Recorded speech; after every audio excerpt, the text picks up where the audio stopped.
When I was a teenager, my English grandmother moved from her house into a smaller cottage nearby, and like many older people, she was downsizing.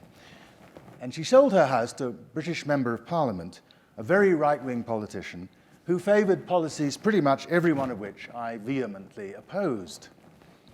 But in the course of many conversations, since he was now our neighbour, he became not just a neighbour but a friend, and I often dropped in on him and his wife across the road. And when it came time for me to choose a college, he drove me halfway across England to Cambridge to introduce me to Clare College, where he'd been a student in the 1930s.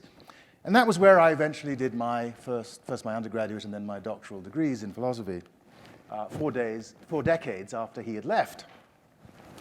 On the long drive back from Cambridge, we had a vigorous discussion about capital punishment because there was going to be a vote in the British Parliament to reintroduce it.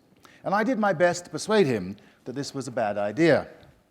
And I can still recall the moment as we got back to my grandmother's village when he said to me, "Well, you've won all the arguments, Anthony, but I'm still going to vote for the reintroduction of capital punishment." Now, here's the thing. I was a young lefty, he was an old Tory, but we liked each other. He took me trout fishing, he tried to teach me to box, and we talked a good deal. And the fact that we disagreed about all these political things never seemed like a reason to stop talking. My family are mostly socialists. He was the first conservative I knew well. It was a great lesson to me. You don't have to agree to be agreeable.